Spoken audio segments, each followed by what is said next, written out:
Assalamualaikum warahmatullahi wabarakatuh. Perkenalkan, nama saya Diana Ayu Solihah, peserta Latsar CPNS 2022 Angkatan ke-13, kelompok 2 dengan nomor daftar hadir 20, PPSDM Provinsi Kalimantan Selatan. Di video ini, saya akan mempresentasikan tugas individu dengan judul Analisis Isu Efektivitas Kinerja Individu berdasarkan tupoksi bidan.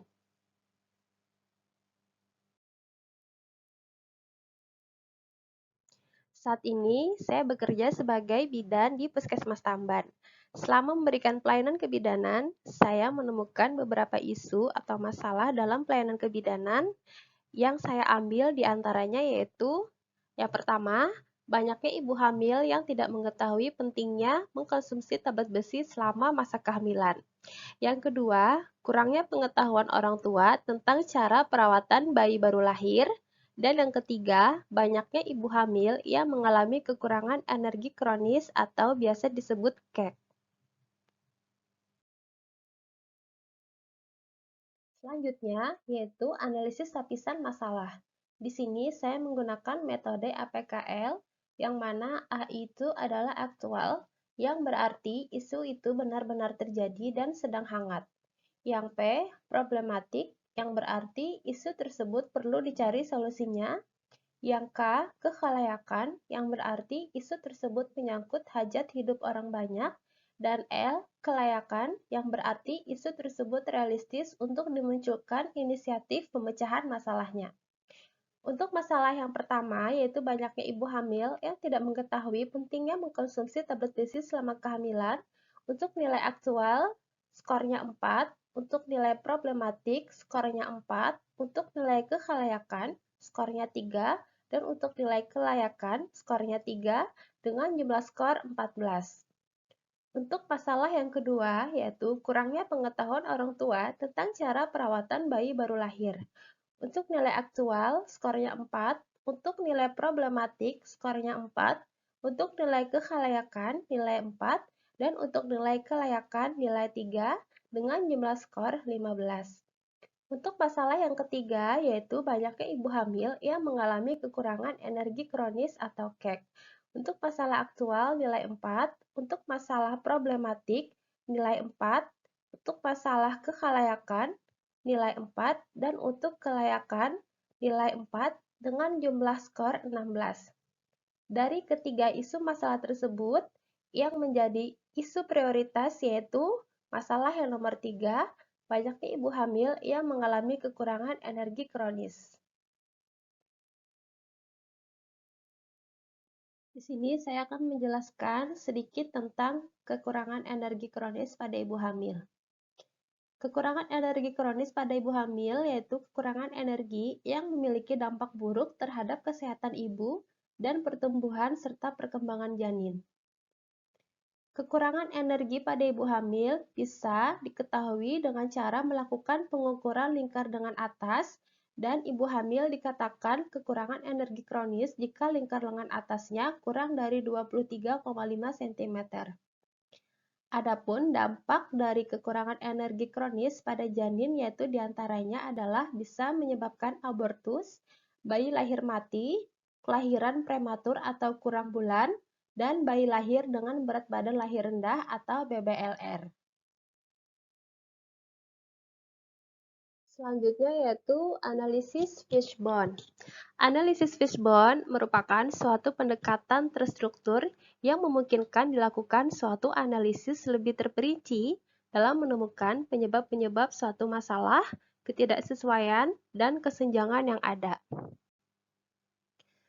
Berdasarkan data-data yang saya kumpulkan, di sini ada beberapa penyebab yang menyebabkan banyaknya ibu hamil yang mengalami kekurangan energi kronis, yaitu yang pertama ada surrounding atau lingkungan, yang mana penyebabnya itu adalah ada kemiskinan dan budaya masyarakat yang makan berpantang.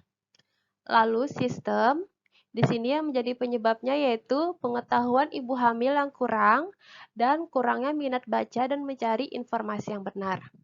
Lalu selanjutnya ada skill atau keterampilan. Di sini yang menjadi penyebabnya yaitu kurangnya edukasi dari tenaga kesehatan tentang kekurangan energi kronis selama hamil.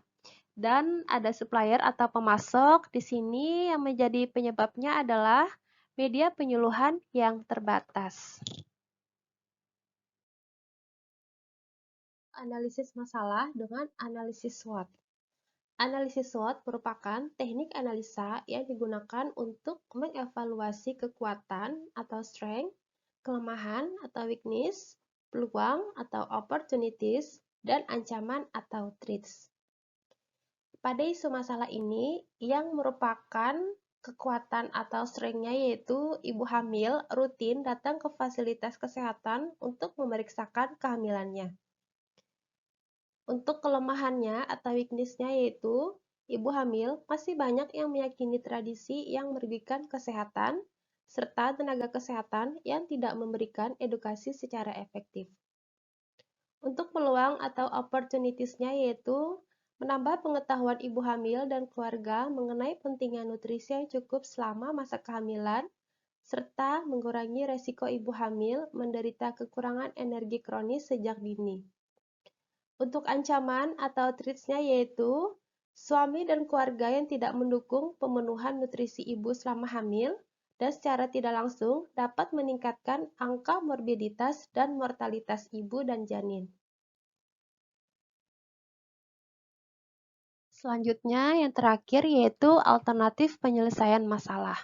Di sini saya membuat 3 alternatif penyelesaian. Yang pertama, meningkatkan pengetahuan ibu hamil dan keluarga tentang pentingnya pemenuhan nutrisi selama kehamilan.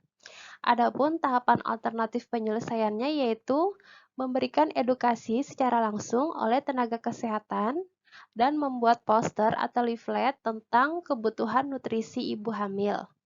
Dengan alternatif penyelesaian tersebut diharapkan hasil dapat meningkatkan pengetahuan, pemahaman, dan kepatuhan ibu hamil serta keluarga dalam pemenuhan nutrisi ibu hamil yang dapat dilakukan oleh bidan, nutrisionis, dan tenaga promkes.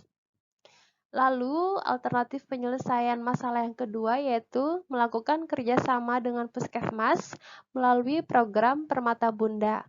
Adapun tahapan alternatif penyelesaiannya yaitu pemberian makanan tambahan dan susu ibu hamil, serta pemberian makanan pokok selama 90 hari berturut-turut. Hasil yang diharapkan yaitu dapat meningkatkan taraf kesehatan ibu hamil dan pencegahan PBLR atau bayi lahir dengan berat badan rendah. Alternatif penyelesaian ini dapat dilakukan oleh bidan dan nutrisionis. Alternatif penyelesaian masalah yang ketiga yaitu melakukan edukasi pada pasangan catin atau calon pengantin tentang pemenuhan kebutuhan nutrisi pada masa pra-kehamilan. Adapun tahapan alternatif penyelesaiannya yaitu memberikan edukasi secara langsung oleh tenaga kesehatan kepada pasangan catin dan melakukan pengukuran lingkar lengan atas atau lila pada saat kunjungan suntik tete catin. Hasil yang diharapkan, pasangan catin mengetahui pentingnya memenuhi kebutuhan nutrisi yang dimulai dari masa sebelum hamil yang dapat dilakukan oleh bidan. Demikian penyampaian presentasi saya tentang analisis isu efektivitas kinerja individu berdasarkan tupoksi bidan. Semoga bermanfaat. Wassalamualaikum warahmatullahi wabarakatuh.